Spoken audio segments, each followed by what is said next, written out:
Thank you very much, Hans, and thank you for inviting me here. We had a wonderful session this morning, and I hope this one will be as inspirational as the one this morning. The motto of my lecture is living from Goethe's Wahlverwandtschaften. Living under the palm trees is not without its consequences. The way you view the world will certainly change in lands where elephants and tigers live. Jacob Haafner, who lived from 1754 to 1809, lived in South Africa, Sri Lanka, India and Mauritius for more than 20 years. He wrote 5 travel accounts about his stay there, in which the colonial environment was not spared his strong criticism. He wrote a comparative essay on the havoc wrought by missionaries and missionary societies worldwide, from which he inferred that missionaries were not needed overseas as, and when I do this I quote from him, the natives were happy as they were, and in most cases were more cultured than these promoters of the so-called Western civilization. Haafner was ostracized by his fellow citizens after his publication of his essay because he had dared to consider non-Western people not only as his equals but even as his superiors. However, there was certainly another and lighter side to his writings. Indeed, his direct, gripping style of writing and his adventurous life made him one of the most popular Dutch writers of the early 19th century. His books remain of interest to this very day. The vivid descriptions of everyday life in the tropics bear testimony to his sharp powers of observation. Haafner was deeply in love with Indian culture. He studied the languages and cultures of the subcontinent and was delighted when mistaken for an Indian. He is said to have been the first Dutchman with a genuine interest in India and its people, and had as a result turned into a die-hard Anglophobe. Had I to write the history of the English and their deeds in Asia, Haafner once wrote, it would be the spitting image of hell. Corruption, plunder, murder, everything seemed to be acceptable in the eyes of that despicable nation. The English did not even hesitate to cause famine in their Asian colonies for love of gain, as will be illustrated later on. Exiled from his heart's desire and living under the grey skies of Amsterdam around the turn of the 19th century, India's reality became even more present in his writing. He tried to sell his treatise on Indian gods, rites and dancers to erudite Dutch society, but Dutch scholars were neither interested in them nor in the drawings of Mamiya, his Indian lover, which they regarded as provocative. Fortunately, and that's the one you see here, fortunately they have survived the passage of time as gaily colored and detailed engravings in his books and are now on view during this lecture. The degree to which Haafner was in love with India is also betrayed by the fact that he wanted to publish a journal devoted solely to India at the end of the 18th century. In the Amsterdam of his day, however, nobody was interested in India, except, and that's kind of important, for the German philosopher August Wilhelm Schlegel, who was a teacher in the employ of a rich banking family there. He was to become a leading advocate of Romanticism and the study of India in German-speaking countries. And probably he learned a lot of Haafner. The Dutch clearly had other things on their mind. The French had conquered the Low Countries and would remain in control until 1813. By that time, Haafner was dead, having published 2 travel books solely on India, of which his Travels in a Palanquin is his key work. This book, but also his other works, won much acclaim in the early days of Romanticism and were immediately translated into German, French, Danish and English. There is also a Swedish translation, and that is this one, of his travels along the coast of Orixa and Coromandel, called, and now you have to excuse my pronunciation of the Swedish, so to say, Landresa längs med Orissas och Coromandels kuster, pa Indiska Vestra Halfen. That's probably the Palanquin, yeah. And it was translated by a certain gentleman called Utterström from the 1809 German version in 2 volumes in 1810 and 1811. It was published in Stockholm by Olof Krahn. Haafner wrote his literary work, 5 extensive travelogues constituting a sort of autobiography in 5 parts, in the period between 1795 and 1809, a time in which, as I already said, the Netherlands was a loyal ally to the French and the kingdom under the rule of the French king Louis Napoleon, brother of the emperor. During those years, Haafner lived in poverty. In fact, he was completely down and out, and did everything he possibly could to find work or to attract the attention of the authorities. Being anti-English could be a useful tool to achieve that. He condemned with anger and passion the loss of the Dutch trading empire in Asia.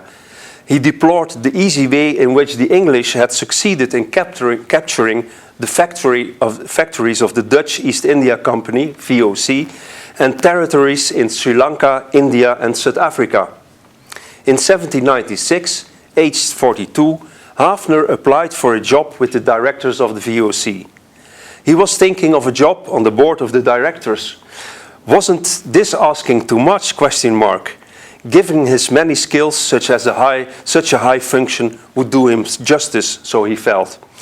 In his letter to the directors, he recommended himself as follows: diligence, zeal, an intimate knowledge of Dutch, French, German, Portuguese, Hindi, Tamil, and English, yes indeed, and of bookkeeping, an excellent style of writing, a thorough knowledge of the religions and trade of India. These were no insignificant qualities, and what is more, it was true. The directors were less convinced, and his requests were turned down without much ado, leaving him, as he wrote in an angry letter to them, facing a sad and desperate prospect. And it was a sad and desperate prospect.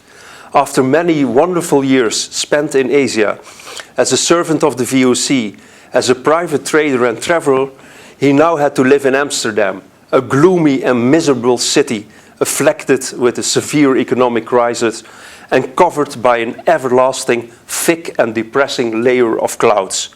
A horrible city. No, in Europe, and especially in its northern climes, no one enjoys their lives. It is safe to say that their life withers away. In a word, they die without having ever truly lived, unquote. So, now we know it. Haafner, so much is clear, suffered from an acute and incurable nostalgia for Asia while living in the northern part of Europe. 30 years before, in 1766, as a 12-year-old boy, he had departed to Asia for the first time. After a short stay in Amsterdam, he again left for Asia in 1771, now 17 years old, to stay in India almost without interruption until 1787. From 1790, 36-year-old, he lived in Amsterdam till his death in 1809. 19 difficult and probably unsatisfactory years, which were spent by dreaming of India and writing on his life and adventures there. At first, he must have lived in relative prosperity. In India, he had collected, in good colonial fashion, a modest fortune by participating in the flourishing diamond trade.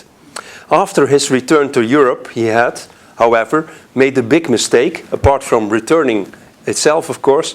He invested his money in French state certificates. After the French Revolution, these bonds depreciated with lightning speed, so that Haafner, soon after 1790, had to eke out a meager livelihood as a shopkeeper selling pipes. In the next years, he moved a number of times from one address to another and life did not get any better. He felt frustrated and misunderstood. He missed having a job, a social position, and he lacked the social status so as to be included as a member of the scholarly or literary societies in that city, to which he felt himself entitled. Apart from that, he suffered from a deteriorating health and was increasingly tormented by angina pectoris, which would ultimately lead to his death. From 1791 onwards, he was responsible for a family with 3 children. Shortly before his death, he married his wife officially. They had been together since 1790. He probably filled his days visiting coffee houses. Does anything change in Amsterdam? meeting people from abroad in the harbor city, and with writing and coming up with new plots for books and journals. He worked on a translation of the Sanskrit Ramayana epic, which was published posthumously by his eldest son in 1820, and he prepared the publication of a treatise on the harmful consequences of the Christian missions in the overseas world, which was published in 1807. Haafner's interest in India, its culture and literature, and his knowledge of the Indian languages were rather unique, at least in the Netherlands, where at that time, as I said before, virtually no one shared his concerns. However, his 5 entertaining stories, published between 1806 and 1821, partly during his life, partly posthumously, were what made him truly unique. They describe his many exciting adventures and colorful encounters situated in India in the declining years of the VOC in a lively and sparkling style and manner. They belong to the best written Dutch travel stories of the whole colonial area. And I could almost say of the whole travel writing in the world, because of the style, the direct style. It almost reads like a modern book, The publication of these travelogues made him instantly famous. Now he finally got the deserved recognition as an author. The books were translated, as I said before, into German, French, English, Danish and Swedish. In Germany, he was praised for giving such good information on the culture and people of India. He was described as einen feinfühlenden Menschenfreund und ein unparteiischer Beobachter. The French considered him as a real intellectual. Un penseur original et profond qui a rendu ses idées dans un style aussi brillant qu'énergique. But the nicest comment undoubtedly came from an English reviewer. In a rare combination of generosity and insult, he wrote, "There is an air of sprightliness about Mr. Haafner, which certainly belies the place of his nativity."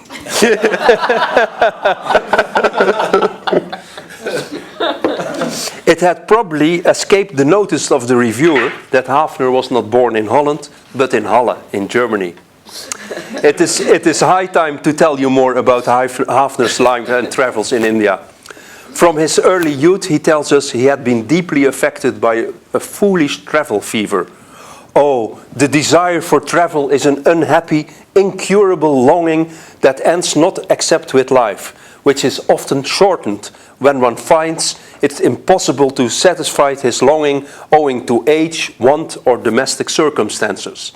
I have been troubled with this desire from my childhood. It torments me even now and embitters my life. This insatiable curiosity to investigate everything for oneself, and this romantic passion for strange meetings and adventures. In how many dangers have they not plunged me? And what inconveniences and misfortunes have they not caused me? How often have they not brought me unhappiness or deprived me of the happiness I already enjoyed? This sounds very serious, but again he was right. From his early youth he was constantly moving. Born in Halle in Germany in 1754, he soon moved with his parents to Emden in northern Germany, and a few years later in 1765 to Amsterdam. His father, Matthias Haafner, enlisted as a ship's surgeon in the service of the VOC. When he departed for Asia in June 1766, he took his 12-year-old son Jacob along, who performed all sorts of menial tasks on board. Thus Jacob undertook the long voyage from Europe to Asia when he was just still a child, leaving his mother and younger siblings behind. A special coincidence torn me from the arms of my beloved parents, and I was thrown into the wider world. It took the ship 6 months to reach South Africa, which was very unusual. Normally it took 2 months.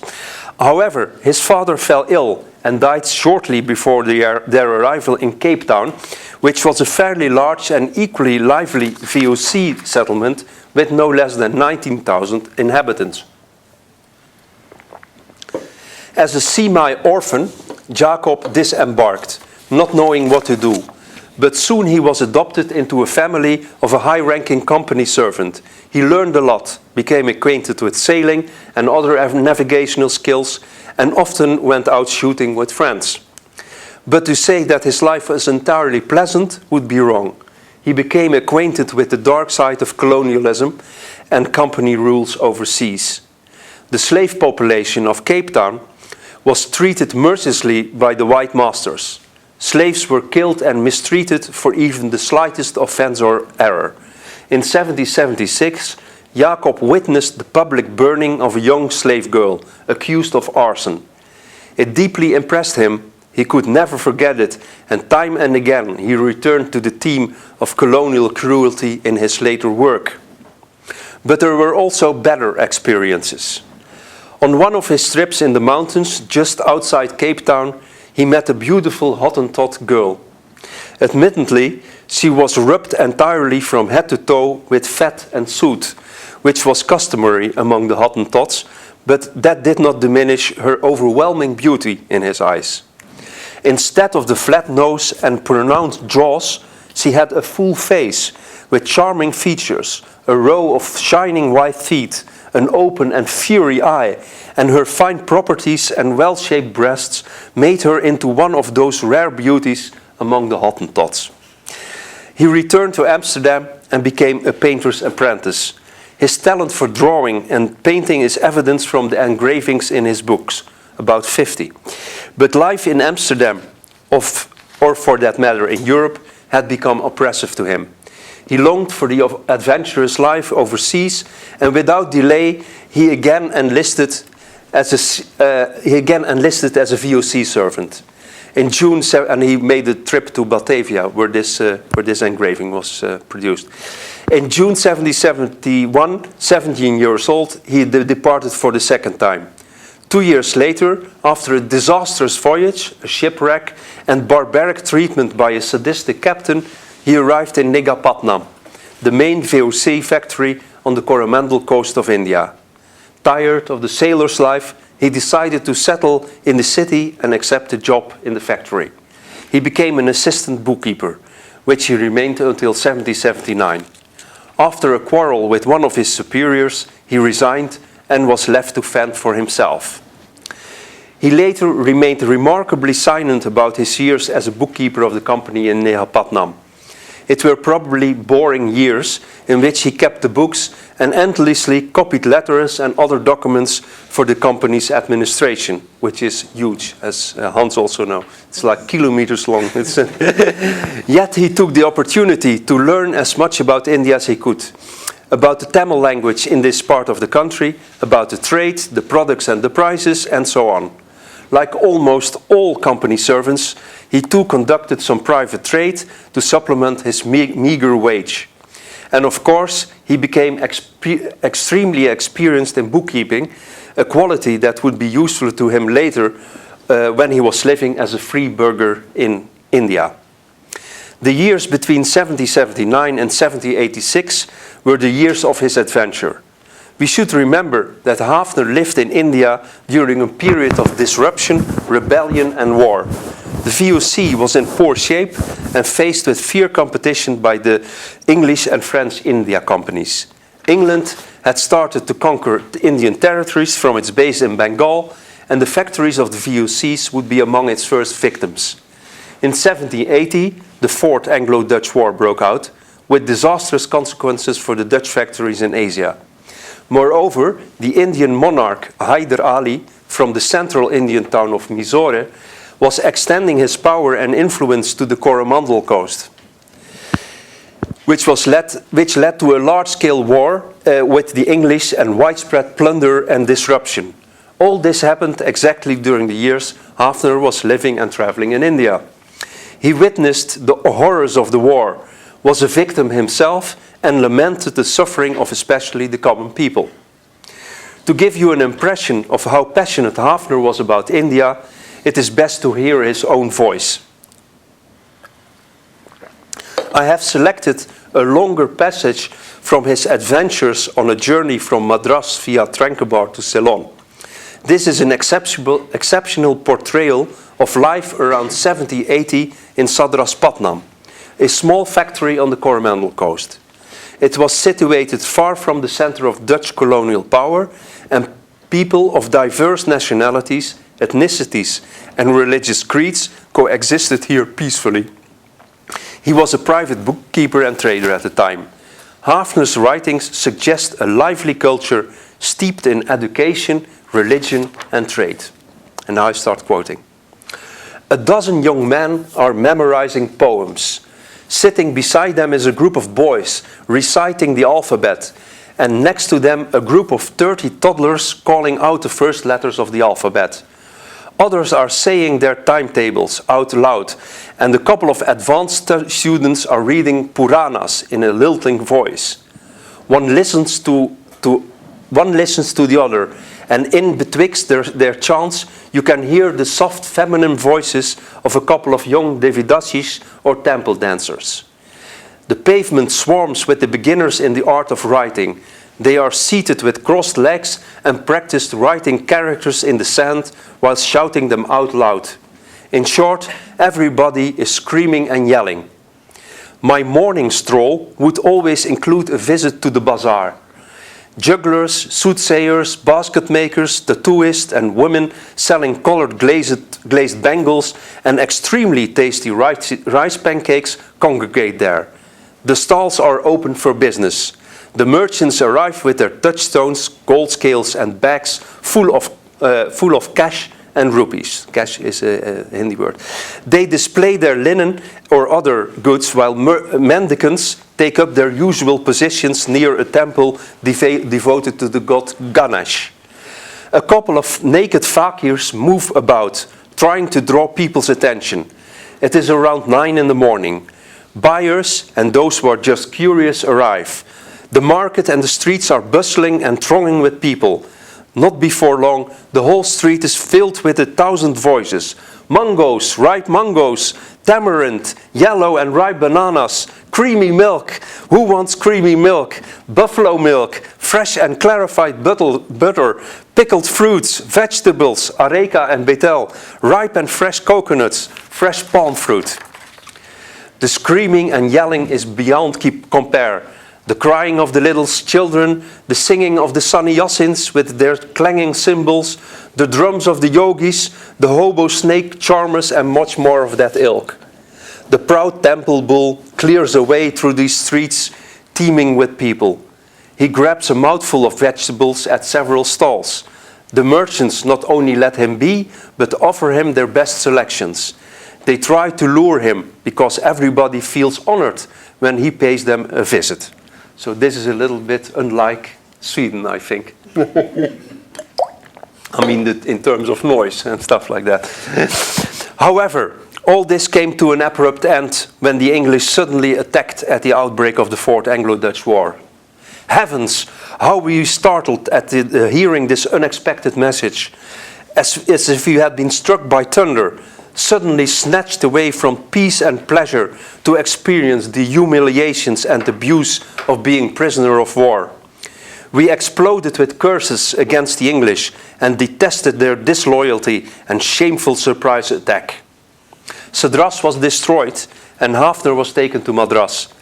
Deprived of his possessions and money, he arrived in the city, which was already overcrowded with refugees who attempted to escape the ravages of war in the countryside.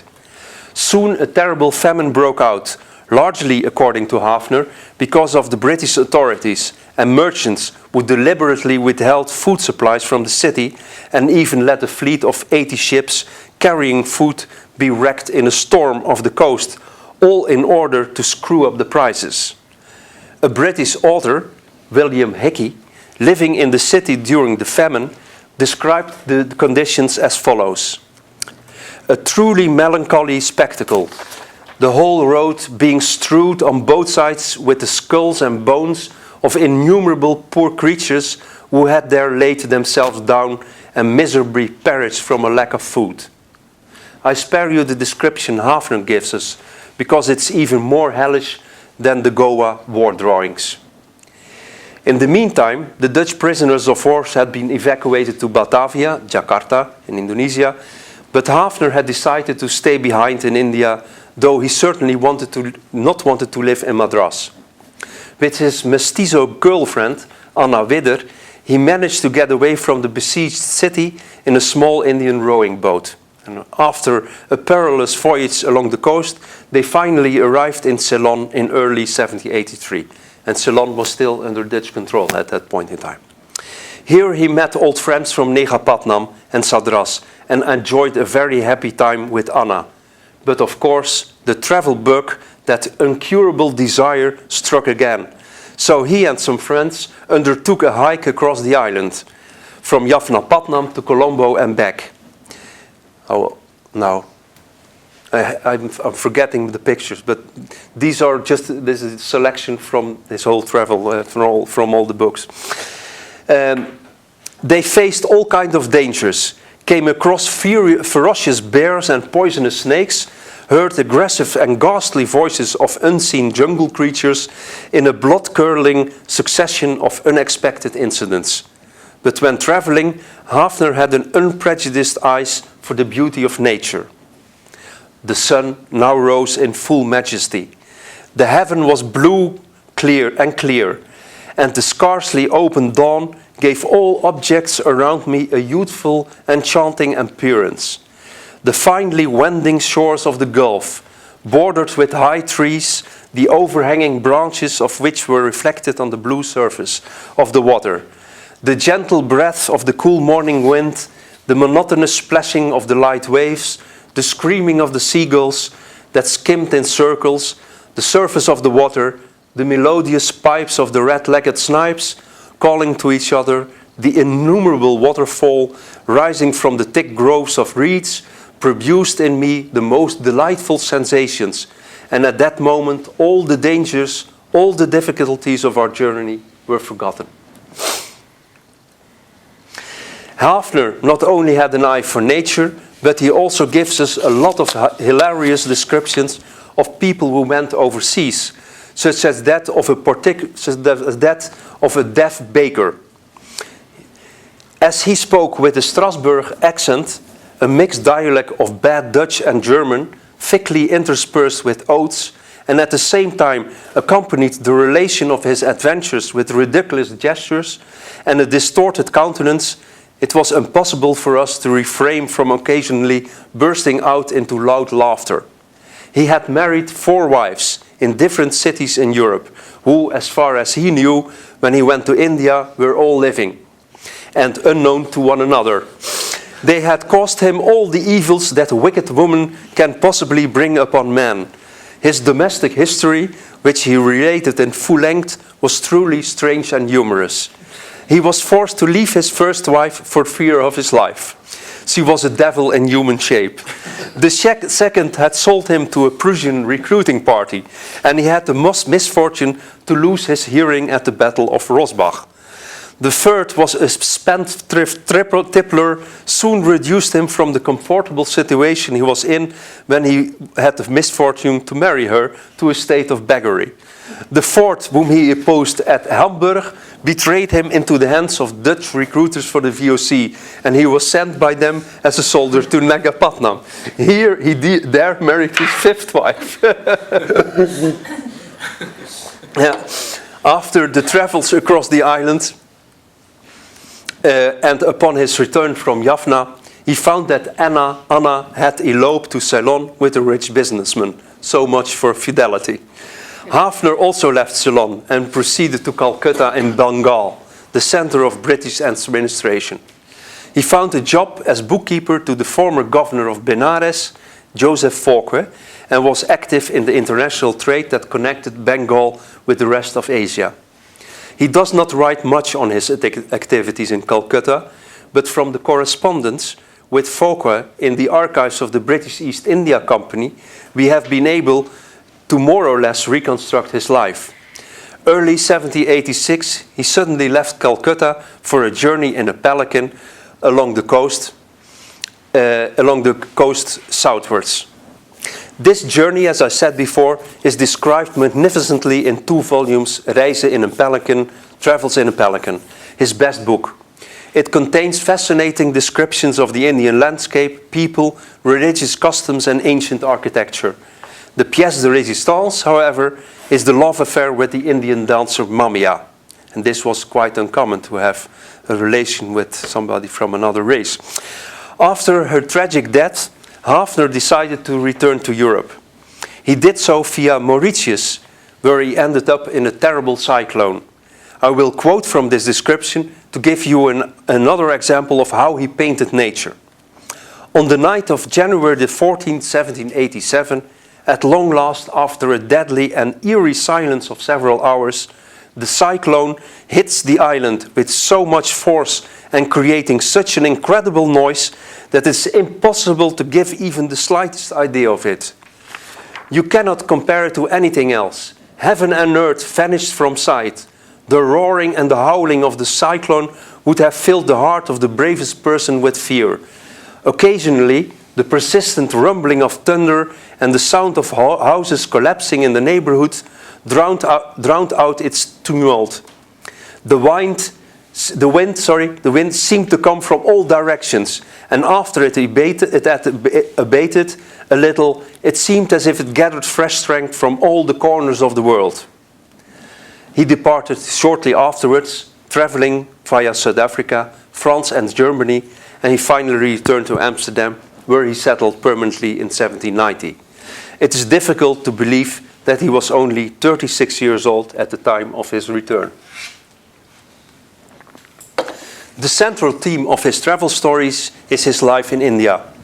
His travels in that country, his contacts with inhabitants, the customs of that people and the landscape. What image does he present of it? He quite simply adored it. He idealized the country and its people.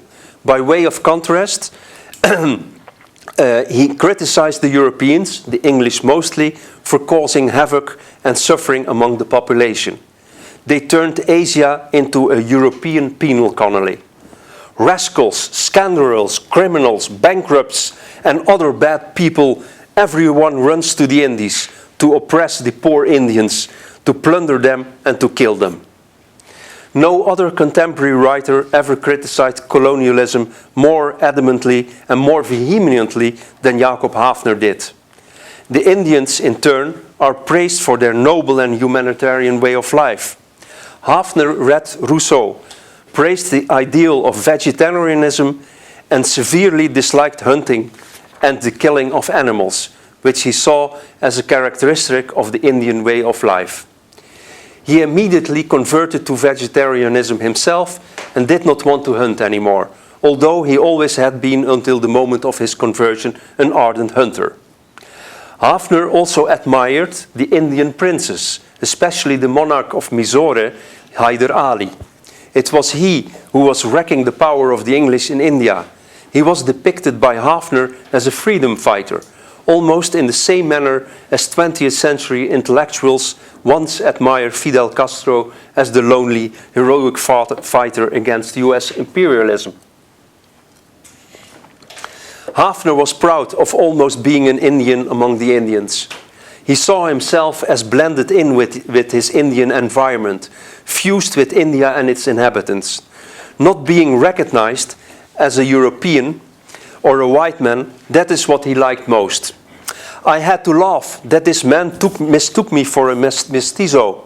It is true, I entirely had the attitude and appearance of a mestizo. Not only was I without socks and shoes, but my face was burnt by the sun and I spoke the Tamil language fluently and properly. What Haafner describes in his stories are the mixed international communities of Indians, other Asians, Europeans of various nationalities, and mestizos, inhabiting the coastal regions of India, in which he himself lived with such ease and pleasure. Particularly the small city of Madras, where he worked for 2 years until the English conquest put an end to it. And he depicted that in all colorful aspects, as I already quoted from it.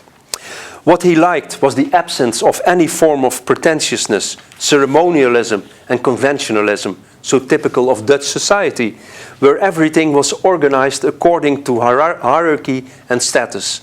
In Sadras, he lived in a socially mixed society with parties and picnics at night in an exuberant and elated atmosphere. While traveling, Haafner divided his attention equally between nature and culture. He visited old temples and other shrines and sanctuaries, often ruins, and depicted them himself. Both in his of the pluriform culture of the people and in his fascination with nature and ancient history, he appears to us as a real romanticist. In addition to the people, the landscape and the nature of India evoked the nature of India evoked vehement emotions in Haafner.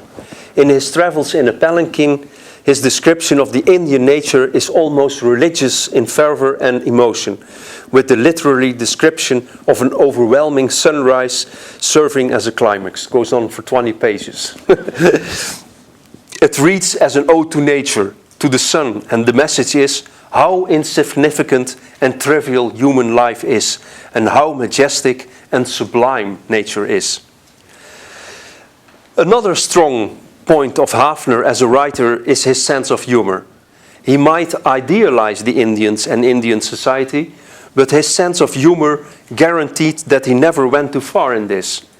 He had a good feel for the bizarre and the grotesque, and he has described people and events with a sense of irony. His language is expressive and evocative. His style, the unparalleled result of a mixture of common sense and melodrama, and the hyperbole is probably his most favorite trope. His world is populated with odd characters who constantly run into the most peculiar situations. That undoubtedly must be the reason that his work has sometimes been considered to be pure fantasy. This brings me, this was Mamia. This brings me to a short discussion of the travel story as a literary and historic genre. 50 years ago, Percy Adams wrote a little but influential book that is still a classic, Travelers and Travel Liars, 1600, 1800. It discusses the historical reliability of the travelogue and discerns three categories. The first one is that of the true travel story, written by a traveler who had visited the places he describes. The second one is that of the imaginative travelogue, in which an author brings us to an invented world, such as, for example, Swift's Gulliver's Travels. The third one is that of the armchair traveler. He is the travel liar, who describes a journey or a foreign country without ever having visited personally. Instead of making a journey himself, he stays safely at home, consulting other travel stories and geographical descriptions and borrowing from them freely. The market for travel stories in the 17th and 18th century was undoubtedly as great as it is today, and many travelogues appeared that were wholly or partly invented or copied from other ones. Often, artists added illustrations to the travel stories that were wholly artificial and showed only what Asia looked like in the imagination of the artist themselves. And the drawings of the engravings of Haafner are really close to reality. In Haafner's case, it is quite clear that he was anything but an armchair traveler. During the preparation of the new edition of Haafner's work at the end of the previous century, my colleague Jaap de Moor and I conducted as much archival research as possible in order to verify what Haafner wrote about his life, ships he was on, places he lived, jobs he had, friends he made. This research confirmed, even to our own surprise, much of what he tells in his stories. Documents of the General Archives in The Hague, but also the India Office Library in London and the Ceylonese Archives in Colombo show that all or almost all people he described did in fact live in Asia, and that they indeed held the jobs he attributed to them. We could successfully reconstruct his career as a VOC servant and even found a receipt of his monthly rent paid for his house in Calcutta, where he lived as a free burgher. In other respects, however, his work is certainly more literary and closely follows the conventions and themes of his time. So we might conclude that Haafner described his own life and experiences with a certain accuracy, but that he did not hesitate, like many other writers, to borrow themes and stories from other books without mentioning his sources. I have called Haafner a writer who idealized India and its inhabitants, but this qualification does not really do him justice. Despite his fervent fascination with India, he nevertheless remained an independent, enlightened, and critical observer with an open mind. For the ridiculous aspects of life in that country. The mumbo-jumbo of all kinds of priests and religious functionaries, ascetics and denouncers of worldly matters, who try to shake money out of the people's pockets through mysterious and obscure ceremonies, made him laugh. The servants of the Almighty were usually thoroughly disliked by him, whether they were Hindu, Catholic or Protestant. That became obvious in 1807.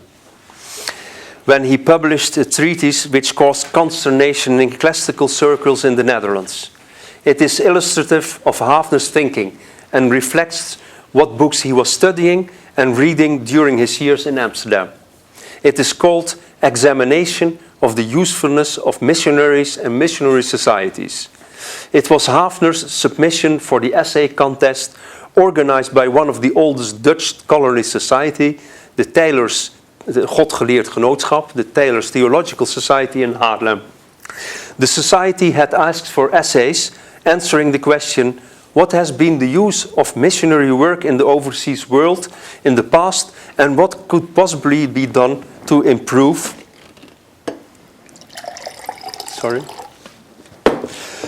to improve this work in the future.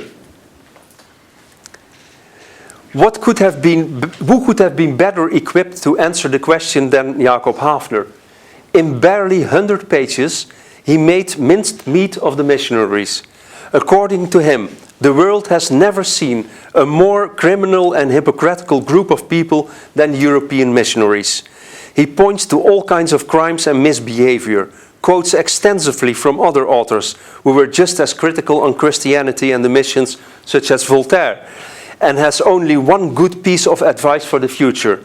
If anywhere in Asia one particular group of people needs the beneficial effects of the gospel, it certainly is the Europeans themselves, and them alone. But he issues a warning to the society. If it were ever to send missionaries to evangelize the Europeans in Asia, these men should be fearless, because they would live in constant peril and fear of death. Haafner won the prize in 1805, but it took the cautious gentlemen of the society 2 years before they had the book published in their prestigious series Transactions. Haafner's way of thinking shocked his contemporaries. This can best be illustrated by the reactions to Haafner's treatise. This work, which can be viewed as his intellectual testament, was the topic of heated debates in missionary circles in the Netherlands, and 4 essays were written to refute his assertions. The authors tried to undermine Haafner's scientific and moral reputation and accused him of a lack of faith and of being opposed to missionary endeavors. They wrote that his historical knowledge of the mission was inadequate, that he had not used the politically correct sources and literature, but when he did so, he quoted them out of the context, and that his way of thinking was based on false conceptions. Haafner's starting point was a respect for nature and for the way of thinking and customs of indigenous populations. He invoked these aspects in order to show that attempts to convert these people would be fruitless. Haafner, affirming other civilizations and putting them on equal footing with Christianity, rather than putting Western civilization first, was utterly unacceptable to his contemporaries. When Haafner praised the Vedas as an original Hindu work, for instance, one of his critics stated that they had surely been borrowed from the Christian scriptures.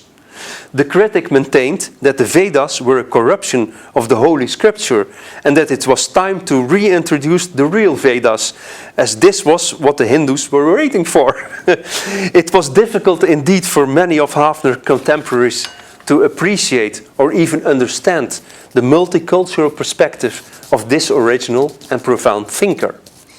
Haafner's work fell into oblivion in the course of the 19th century. Travel stories, in a way, the precursors to the novel, were surpassed by the novel during that century.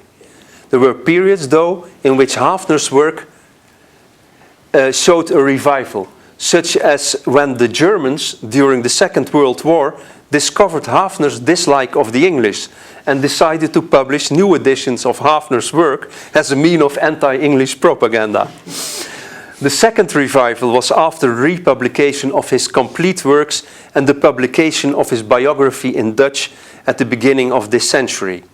A third revival could come when his biography is published in English in the near future under the title Living Under Palm Trees, The Sublime World of Jacob Haafner. This would be ironic, but the Anglophobe Haafner would have laughed about it. Thank you.